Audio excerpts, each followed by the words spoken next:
जिसने कभी वसुंधरा राजे के महल को उड़ाने की धमकी दी हो, जिसके ऊपर 100 से ज्यादा केस हों, जिसने 3 बार सरेंडर किया हो, गांव में उसका ऐसा खौफ था जो 10 साल तक अगर उस गांव में मौजूद रह जाए तो गांव में किसी की शादी ना हो।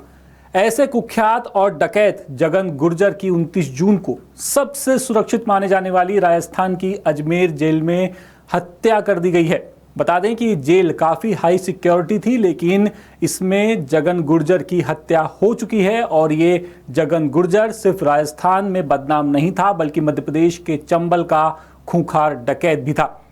शुरुआती जांच में यह पता चला है कि सोमवार दोपहर जेल के अंदर जगन गुर्जर पर जानलेवा हमला किया गया। यह हमला भरतपुर के कुलदीप जगीना हत्याकांड में शामिल आरोपी विष्णु ने किया है, ऐसा दावा किया जा रहा है। आरोप है कि विष्णु ने टॉवल का इस्तेमाल करते हुए, टॉवल यानी कि तौलिए का इस्तेमाल करते हुए गुर्जर का गला दबा दिया, जिससे उसकी मौत हो गई। और दोनों कैदी एक ही बैरक में बंद थे। एसपी हर्षवर्धन अग्रवाला ने भी इसकी पुष्टि की है। दावा है कि गुर्जर की हत्या 11 बजे से 3 बजे के बीच की गई।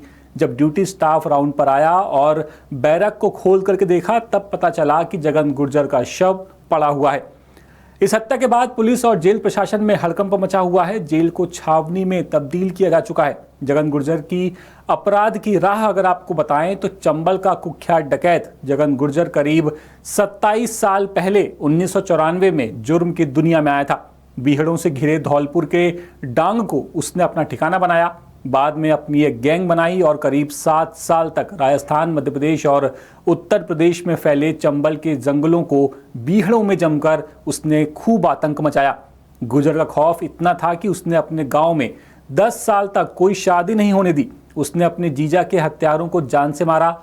राजस्थान, मध्य प्रदेश और उत्तर प्रदेश में गुर्जर के ऊपर हत्या की कोशिश, लूट, फिरौती, अपहरण जैसे 100 से ज्यादा मामले दर्ज हैं। साल 2008 में गुर्जर आरक्षण के आंदोलन के दौरान जगन ने पूर्व मुख्यमंत्री वसुंधरा राजे के धौलपुर महल को उड़ाने की धमकी दी थी। तब उसकी इस धमकी से काफी सुर्खियां बटोरी थी उसने। उस वक्त पुलिस ने गुर्जर पर 11 लाख का इनाम रखा था। सोचिए, 11 लाख का इनाम। गुर्जर ने 2001, 2009 और 2018 में 3 बार सरेंडर किया, लेकिन हर बार फिर उसने अपराध की राह पकड़ी। 15 साल पहले अपनी बेटी की शादी में जुर्म छोड़ने की कसम तक वो खा चुका था, लेकिन फिर से बार बार वो जुर्म की राह पर लौटता रहा। और अब जिस राह पर वो गया, वहां से अब वो कभी लौट करके नहीं आएगा। उसकी हत्या हो चुकी है, लेकिन उसकी इस हत्या ने अब जेल प्रशासन, जेल की सिक्योरिटी और ये जो पूरी व्यवस्था है, उस पर सवाल जरूर खड़े कर दिए हैं। फिलहाल इस खबर में इतना ही। अपडेट्स के लिए आप बने रहिए 10 सूत्र के साथ। नमस्कार। लेटेस्ट, इन्वेस्टिगेटिव और इन डेप्थ खबरें देखने के लिए ज्वाइन कीजिए द सूत्र का व्हाट्सएप चैनल, सब्सक्राइब कीजिए यूट्यूब चैनल, लाइक कीजिए फेसबुक पेज और पढ़ते रहिए www.daसूत्र.com।